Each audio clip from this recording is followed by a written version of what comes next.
Assalamualaikum warahmatullahi wabarakatuh.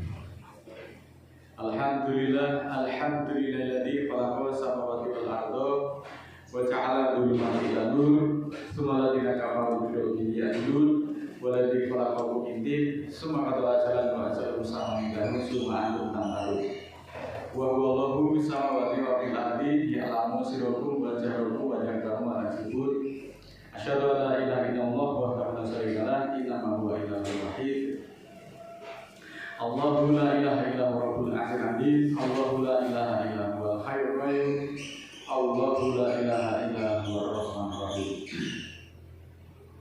Saudaraku muslimin muslimat yang dirahmati Allah, marilah kita bersyukur pada awal tahun baru 1448 Hijriah ini dengan meningkatkan iman kita dengan sebenar-benarnya. Hari ini marilah kita merenung sejenak apakah bacaan kita, hafalan kita, dan pemahaman-pemahaman Al-Quran yang sudah kita lakukan bertahun-tahun ini sudah tercermin di dalam perilaku kehidupan kita sehari-hari.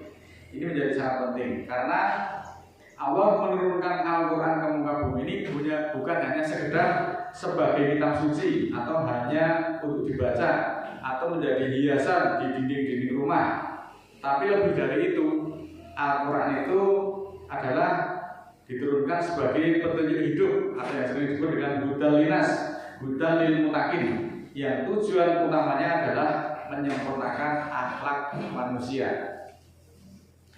Saudaraku yang dirahmati Allah, di dalam Islam yang disebut spiritual, yaitu keimanan dan pensucian batin adalah menjadi landasan utama yang harus ada terlebih dahulu. Sedangkan akhlak merupakan buah ataupun cerminan dari perilaku spiritual tersebut. Keduanya tidak bisa dipisahkan karena spiritual itu akan membentuk akar keyakinan, sedangkan akhlak adalah wujud nyata dari ibadah yang kita lakukan sehari-hari. Ibadah ritual seperti sholat, berzikir, puasa, berdoa itu berfungsi membangun ikatan spiritual dengan Allah dan membersihkan jiwa dari sifat-sifat yang tercela atau sifat-sifat yang buruk. Fondasi ini akan menggerakkan seseorang untuk akhlakul karimah atau berakhlak yang baik. Seseorang yang rajin beribadah namun akhlaknya buruk, misalnya masih suka menyakiti orang lain, masih suka mencaci maki, mencari-cari kesalahan orang lain, tidak bisa bersifat jujur, bahkan suka menipu ataupun berdusta, hal ini menandakan ada yang kurang di dalam kualitas spiritual dan pemahaman agamanya. Di dalam Islam yang disebut ilmu ataupun teori itu harus selalu didahulukan sebelum kita melakukan ibadah ataupun muamalah. Teori merupakan pemahaman dasar seperti mengetahui prinsip-prinsip akad dan menghindari riba. Didahulukan untuk mencegah kerugian-kerugian ataupun dosa. Namun prakteknya jauh lebih fleksibel daripada ibadah-ibadah yang lain. Mari kita simak ayat-ayat Al-Quran yang memberikan petunjuk kepada kita agar kita selalu berbuat baik, berakhlak baik, tolong-menolong. Di dalam surat kelima ayat 2, ayatnya panjang, tapi di penghujung ayatnya seperti ini. A'udzubillahi minasyaitonir rajim. Bismillahirrahmanirrahim. Wa ta'awanu 'alal birri wa taqwa. Wa la ta'awanu 'alal ismi wal 'udwan. Wa taqullaha innallaha shadidul 'iqab. Maka tolong-menolonglah dengan kebaikan dan takwa, dan jangan tolong-menolong dengan dosa dan permusuhan. Takwalah kepada Allah, insaflah kepada Allah, sesungguhnya Allah memberi balasan yang sangat. Saudaraku yang dirahmati Allah, agama Islam itu secara tegas memerintahkan umatnya untuk memprioritaskan penyelesaian masalah kemanusiaan, membantu orang-orang yang kesusahan, meningkatkan tolong-menolong, berbuat kebaikan, dan perintah-perintah ini harus didahulukan atau diutamakan sebelum membahas hal-hal yang lain seperti teknologi tingkat tinggi, pengetahuan tentang planet-planet, penerbangan angkasa luar, dan seterusnya. Lebih penting itu membantu orang miskin yang sedang dalam keadaan kesulitan, karena hal itu akan lebih bisa dirasakan manfaatnya daripada ngomongnya tinggi berbusa-busa namun di dalam amalannya adalah nihil. Mari kita simak surat keempat ayat 29. Ya ayyuhalladzina amanu la ta'kulu amwalakum bainakum bil batil ila antakuna tijaratan ngantarodi minkum wala taqtulu anfusakum innallaha kana bima bikum rahimah. Yang artinya, wahai orang-orang beriman, janganlah kamu saling memakan harta sesamamu dengan jalan yang batil, kecuali dengan jalan perniagaan yang berlaku suka sama suka di antara kamu. Dan janganlah kamu membunuh dirimu atau bangsamu. Sesungguhnya Allah Maha Penyayang kepadamu semua. Nah, melalui ayat ini Allah meletakkan landasan moral dan hukum Islam yang melarang keras mengambil harta orang lain dengan cara yang tidak sah atau yang disebut dengan cara yang batil. Segala bentuk tindakan yang destruktif yang bersifat merusak ataupun merugikan orang lain maupun merugikan diri sendiri, termasuk larangan penipuan, korupsi dan menyakiti, itu semuanya dilarang oleh Allah. Ayat ini juga turun sebagai pedoman bagi umat Islam dalam membangun tatanan sosial, tatanan ekonomi dan spiritual. Pada masa sekarang ini praktek riba, perjudian ataupun pencurian, penipuan itu sangat marak. Nah, ayat ini menjadi rambu-rambu yang tegas dari Allah agar manusia saling menjaga hak milik dan nyawa satu sama lain dengan cara yang bersih dan diridhoi oleh Allah. Ibadah yang tidak diiringi dengan akhlak mulia membuat pelakunya mudah terkena sifat ujub. Ujub itu merasa dirinya paling suci, merasa paling bersih, merasa benar sendiri, sehingga orang kemudian berbuat sombong dan merendahkan orang lain, yang semuanya itu justru akan merusak seluruh amalan-amalan mereka. Setan itu sangat menyukai ahli ibadah yang berakhlak buruk, karena kondisi ini menjadi alat propaganda yang paling ampuh bagi para setan. Kelakuan atau perilaku dari seseorang yang dikenal taat akan dicap oleh masyarakat sebagai cerminan agamanya. Pelaku maksiat itu biasanya menyadari dosanya dan merasa lebih mudah bertobat. Ahli ibadah yang berakhlak buruk seringkali menganggap perbuatannya wajar akan tertutupi oleh amal-amal ibadah yang lain.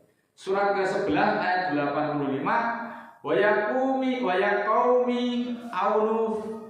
aunul mikyala wal mizana bil qisti wala tabkhasu nasa asya'ahum wala taksau fil ardi mufsidin. Surat ke-11 ayat 85. Surat itu berkata kepada kaumnya, wahai kaumku, cukupkanlah takaran dan timbangan dengan efektif, dengan adil, dan janganlah kamu merugikan manusia terhadap hak-hak mereka, dan janganlah kamu berbuat kejahatan di muka bumi dengan membuat kerusakan. Segala bentuk perolehan ataupun penguasaan harta yang tidak sesuai dengan ketentuan syariat itu disebut batil, seperti mencuri, termasuk menjamret, korupsi, merampok, menipu, suap, mengurangi timbangan, dan juga perjudian atau juga riba. Allah tentu saja melarang keras kecurangan dalam berbisnis ataupun bermuamalah, karena ditegaskan, dan janganlah kamu merugikan manusia pada hak-haknya, dan janganlah kamu merajalela di bumi dengan membuat kerusakan. Allah melarang keras membuat kerusakan di bumi berdasarkan surat ke-7 ayat 56. Nah, melakukan perbuatan yang menghancurkan masa depan, reputasi ataupun keselamatan diri sendiri maupun orang lain itu termasuk membuat kerusakan, dan ini Allah sangat tidak menyukainya, sehingga Allah secara Al-Quran itu secara komprehensif diturunkan sebagai petunjuk untuk memperbaiki moral dan akhlak manusia, sehingga tidak kurang dari 1.500 ayat yang membahas pedoman perilaku manusia. Kenapa demikian? Karena perilaku itu sebagai cerminan dari orang-orang yang berakhlak baik. Surat ke-68 ayat 4 menerangkan sebagai berikut. Wa innaka la'ala khuluqin adim, dan sesungguhnya kamu benar-benar berbudi pekerti yang agung. Ayat ini diturunkan kepada Nabi Muhammad. Nabi Muhammad itu budi pekertinya agung itu karena menerima Al-Quran. Fala tuti'il mukadzibin, 68 ayat 8, maka janganlah kamu mengikuti orang-orang yang mendustakan ayat-ayat Allah. Sebagai orang yang berbudi pekerti yang agung, Muhammad juga dilarang oleh Allah untuk mengikuti orang-orang yang mendustakan ayat-ayat Al-Quran, meskipun itu karib kerabatnya, famili, haditolan. Kalau itu membuat kedustaan atas ayat-ayat Allah, maka jangan diikuti. Wala tuti kulla halafin mahin, dan janganlah kamu ikuti setiap orang yang banyak bersumpah lagi hina, hamazi masai binamim, penghasut yang berjalan dengan sikap memecah belah. 68 ayat 8, 10 dan 11. Al-Quran ini menjelaskan bahwa paham ilmu agama atau paham ayat-ayat namun tidak mengamalkan dan tidak berakhlak baik adalah hal yang sia-sia atau hal yang perbuatan yang tercela. Ini kata Allah. Allah mengumpamakan orang yang diberi petunjuk tetapi tidak mau mengamalkannya itu diibaratkan sebagai seekor keledai yang memikul kitab-kitab yang tebal di punggungnya. Keledai tersebut tidak bisa memahami isinya, tidak mengambil manfaat, dan hanya lelah membawa beban kitab kesana kemari, akhirnya hanya merusak citra dirinya. Kemudian secara khusus Allah menegur orang yang menyuruh orang lain berbuat baik tetapi melupakan dirinya sendiri ataupun tidak mengamalkan ilmu ataupun akhlak yang diajarkan padahal mereka membaca kitab, itu berdasarkan surat kedua, surat Al-Baqarah ayat 44. Idealnya tentu saja seorang yang menjadi ahli ibadah seharusnya juga berakhlak mulia. Maka sungguh sangat memalukan ada ahli Quran kok akhlaknya buruk. Beragama itu bukan hanya saja pandai menghafal ayat-ayat Al-Quran. Ibadah tanpa akhlak yang baik akan merusak citra agama. Dan Islam menegaskan bahwa kesolehan ritual seperti sholat, puasa, zakat itu harus dibuktikan dengan kesolehan sosial. Artinya di dalam perilaku. Jika ibadah tidak mengubah perilaku manusia menjadi lebih baik, berarti pemahaman agamanya keliru dan hal ini berpotensi menjadi fitnah bagi agamanya. Surat ke-29 ayat 45 Allah menjelaskan lebih detail, utlu ma uhiya ilaika minal kitabi wa aqimis shalah inna sholata nganil fahsai wal munkar wala dzikrullahi akbar wallahu ya'lamu ma tasnaun. Analisakan apa yang diwahyukan kepadamu dari kitab, dari ketetapan, dan dirikanlah sholat.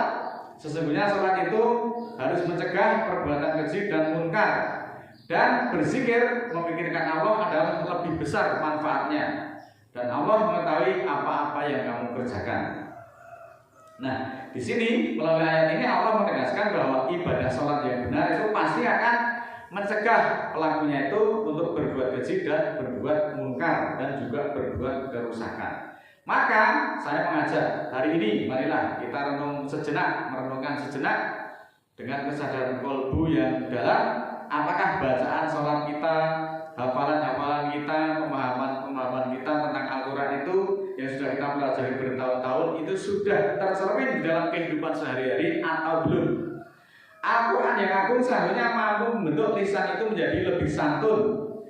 Kemudian juga harus bisa menghilangkan sifat sombong, mau menang sendiri, merasa benar sendiri, serta menjadikan kita itu pribadi yang lebih jujur, amanah, dan peduli terhadap penderitaan sesama.